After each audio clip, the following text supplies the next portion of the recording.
first sign you will get, and this is early for your swarm season, you're in your box, you're looking around, you're saying everything's good. I do see a lot of drone cells, and there might be some queen cups in here, but there's no eggs in those cups yet. And you're thinking, well, they don't have the urge to swarm yet, but they may. And the way you can tell is if they have in the vacated brood that emerged from cells, they have backfilled with nectar, right? So the real early swarm indication that they are gonna get your queen ready to swarm is if you are looking in your frames and you're seeing that brood has emerged in areas where there is now nectar, and you might have a super on and think, well, there's plenty of space in that super. What are they doing? Well, what they're doing at that point is they're trying to get the queen to stop laying or lay less, but you will find under those circumstances where they've begun to backfill the frames or the cells with nectar, you will still have a laying queen. So you'll see other areas in the colony where those cells are not backfilled with nectar, but they are, and the queen's laying in them. Not a lot, less than you would expect. So here's the first indication. There are open cells where you think the queen should be laying, and there's nectar there, and there aren't as many eggs in the cells that you would expect there to be. If you have a robust early spring queen that's laying, there's lots of eggs in lots of cells. You see that all the time. All right, so they're trying to get that queen flight ready. Eventually they will they'll backfill all the open space with nectar. They'll start laying. She will then be forced to lay eggs in the cups, the queen cups. They'll start, and at that point, you're on your way to swarming. All right, so if you see eggs in cups, that's your first indication that actually, if you see a lot more cups, little buttons, whatever you want to call those little precursors to a full-size queen cell, if you see a lot of them being built on the bottom bars of frames, that's another good indication that they might be thinking about swarming. Right? If you come upon a colony that's in that condition, it's much easier to deal with that swarm, the potential to swarm in that case. If you let it go over to there's larvae in the queen cups, and they're drawn out larger queen cells that are like a ½ inch, or at that point, you got to start making splits and doing a lot of other things. If you catch it early when they're backfilling brood, you can take brood away from that colony and delay the swarm urge. Right, so that's the advantage of finding it really, really early.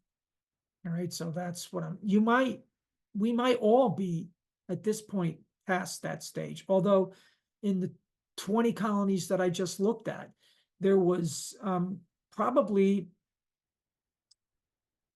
maybe 8 of them that didn't show a swarm urge yet. All right, so I could deal with them if I wanted to. I could take some action. And the best way to do is remove brood out of them. Now, if you were removing brood out of them during April, you would be in much better shape.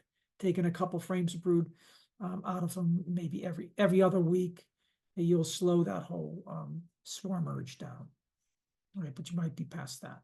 All right, so if you're going to move, if you're going to make a split that includes swarm cells, as I mentioned earlier, you have to make certain that you put some brood in there, a little bit of resources in terms of both pollen, and what I mean at this point, any kind of pollen's all right.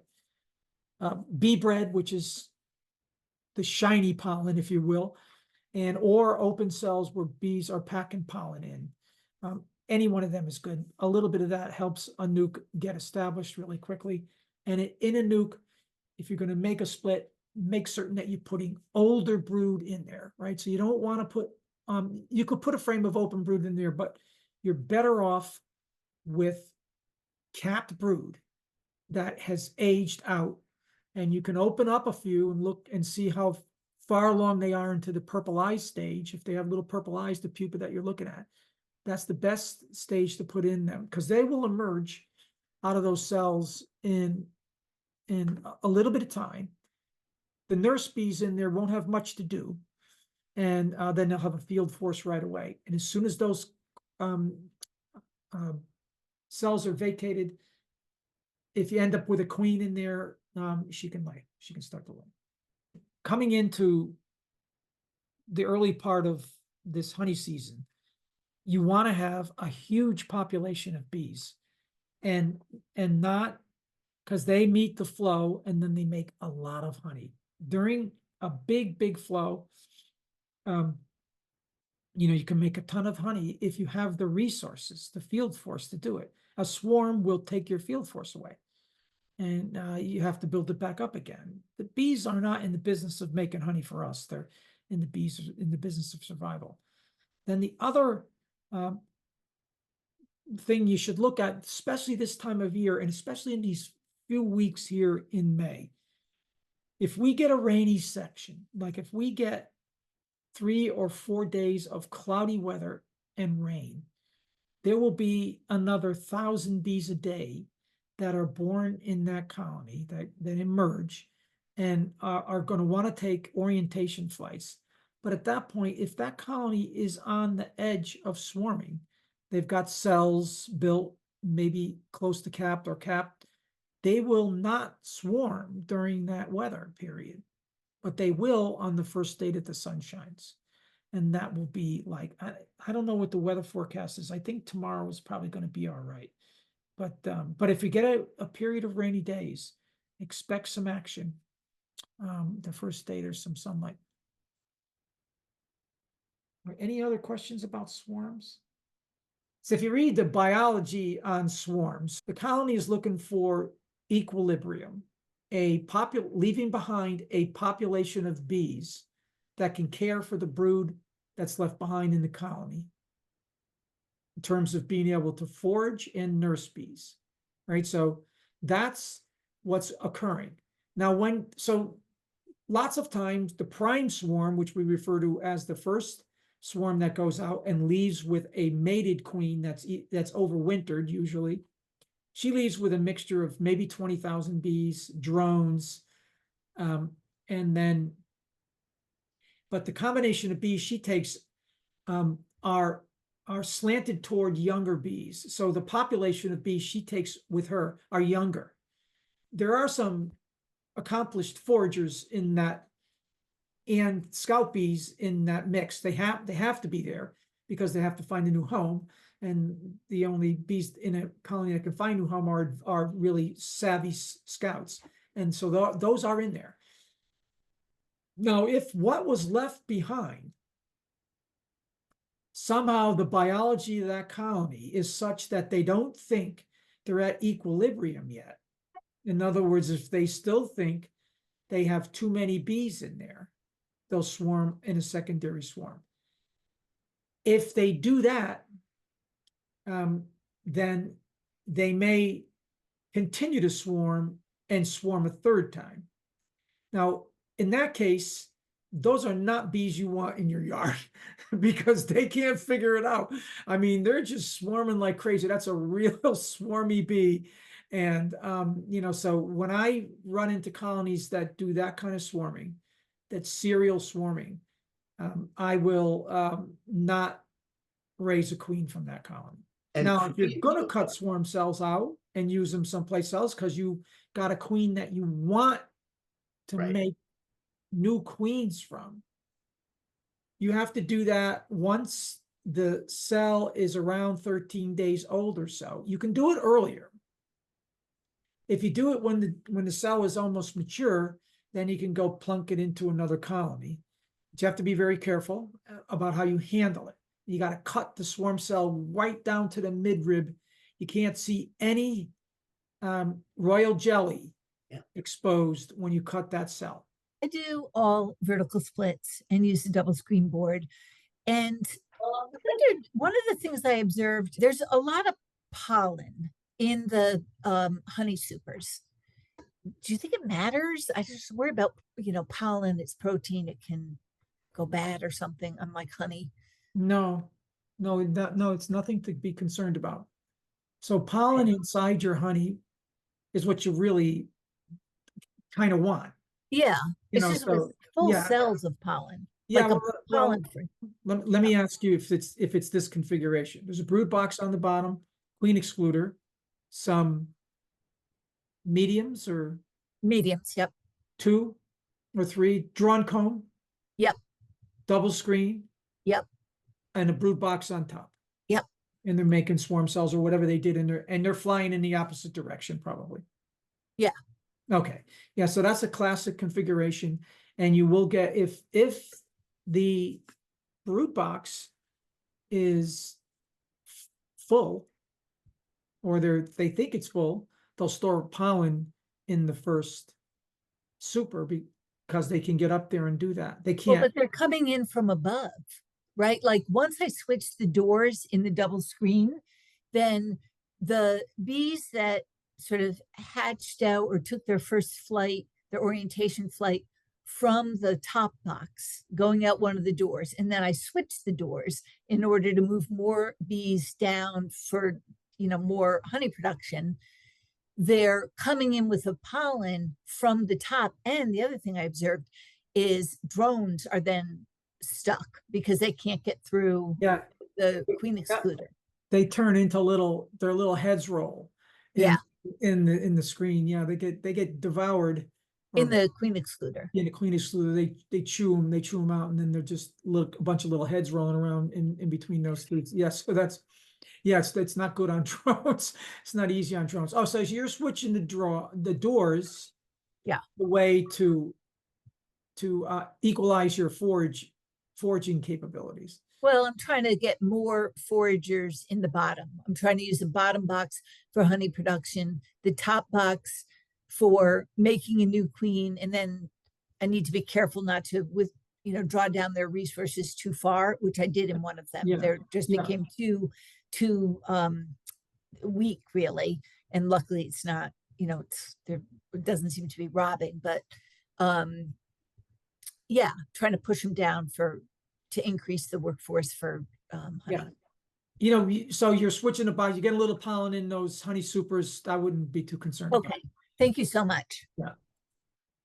But that's the way, for that explanation of what you just heard, is a way to manage the swarm urge for this in this time of year. It's a little bit labor intensive, but if you don't care about that part, it's really interesting, because what you end up doing is, as Lauren explained it, you approach this double deep, basically, that overwintered, and you consolidate all of the brood in one box, and then you have to find the queen in this case, which can be challenging.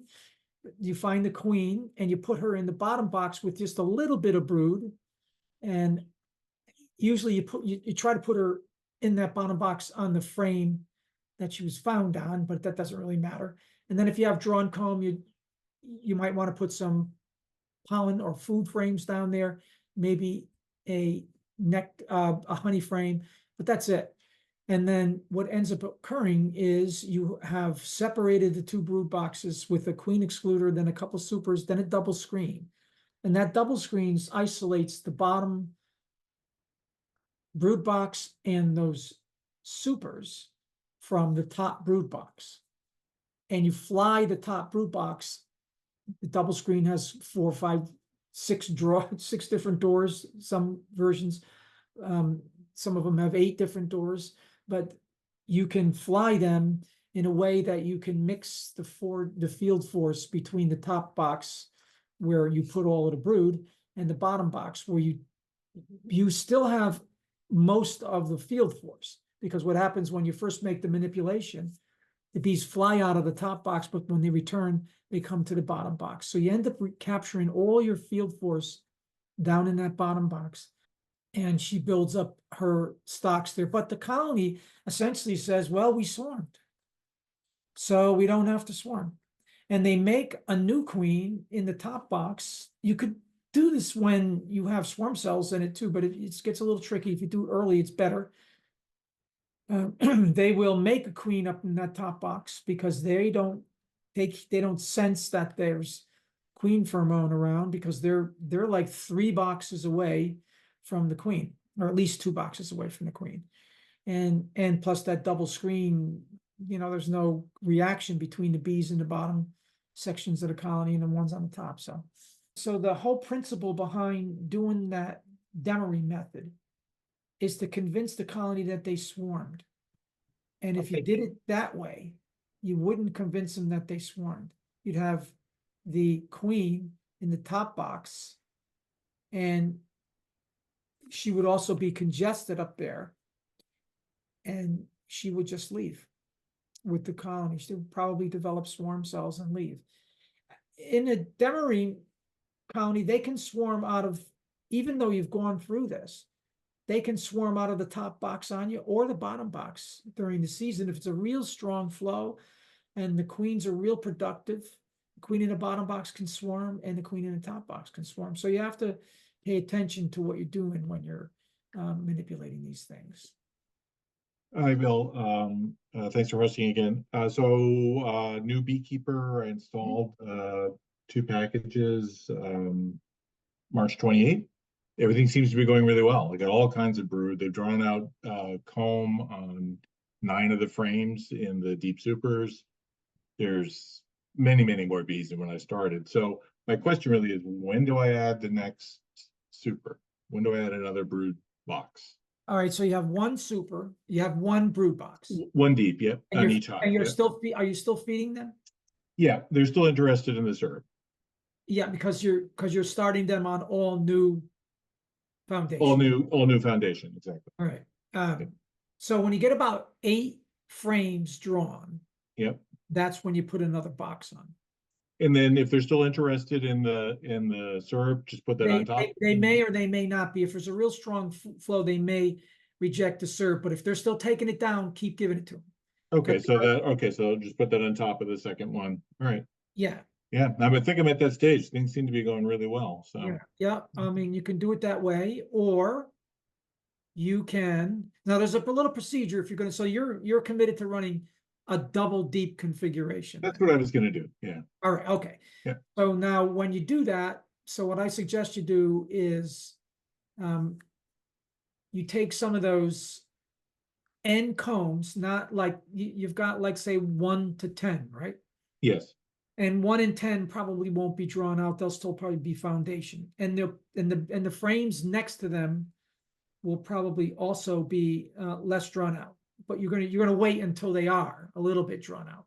And those are the frames you're gonna bring up with you into the top box. So give them a little incentive to go up there with some kind of brood or some kind of little incentive, so that you move them up into that top box so they start drawing comb. Get a little bit of brood. What I'm telling, I don't want you to disassemble the heart of the brood nest. That's right. what just on the edge, yeah. On the fine frames that are on the peripheral of brood nest, and bring 1 up or 2 up, whatever you want to do, and then you backfill those with more foundation. Foundation, yeah. Don't take anything out of the heart of the No. No. So we're just trying to get them to come up there and start thinking about that box. So I'm new to beekeeping. This is my first year, and I have 2 hives. I got 2 packages, 3-pound bees a few weeks ago, and I'm thinking of starting treatment for them. Preferably starting with oxalic acid. Is there a time of day that you recommend I do this? Never. I mean, never. It's too late for oxalic acid. Really? Gareth, yeah. Okay. Yeah, you've got brood in that colony at this point, right? And that's where the varroa I do, yes. are under those cap cells. So you can use formic acid now. Formic acid. Okay. So formic acid, either in the form of Formic Pro or Mite Away Quick Strips, I would recommend you try to use Formic Pro at this point. Our daytime temperatures are high, perfect actually, for a nice gentle sublimation of that acid, and you should have really good results with it at this point. Right, but it's once there's brood, so let's get clear with everybody. Once there's brood, it's you can no longer use oxalic acid in an effective way, in my opinion. I was interested in your answer to Gareth because I haven't been to Bee Talks in a while, but last time I was here, for the first time ever, I heard you talking about the cyclical OAV, which I Yeah. know that you had always said, like, no, there's no data, you can't, Yeah, vaporize every whatever it was, 5 or 7 days. But then at that last meeting, I thought that you said that there were data now and that wasn't useless. well, thank you for bringing that up, because so I can clarify that. So if you're gonna do that, you can't expect results from it. That will be devastating to the varroa that are under caps. In other words, you might be able to knock down enough of the mite population to keep the mite population lower in all season, but it won't eliminate the varroa. In Gareth's case, I'm recommending formic acid because it's easier. And it's nice, and the temperature profiles are perfect. So yes, you can do that. It's an advanced technique though. And start off with the easiest way. I'm using Occam's razor here. Yeah, got it. Thanks. That makes sense. So if you want, Gareth or any of you, go to the resource page on our website and look. I put together a treatment modality that I think will be very useful for you to follow through the season. And you can look at the mite kills, and I recommend the time of year to do these treatments. I think it's way beyond the capability of our current measuring methods to get accurate enough to actually control varroa. So we have to figure out something else, and there are some new formulas that are coming on board, and we'll be able to see those by the summer. I hear we'll have some new stuff out. My question is, in the state of Connecticut, what does it take to sell honey?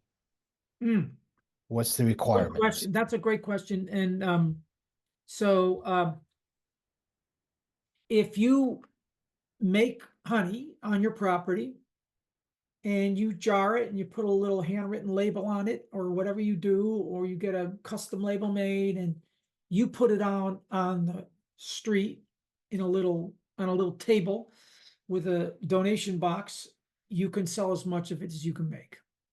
All right. No laws apply to your sale of honey on your property.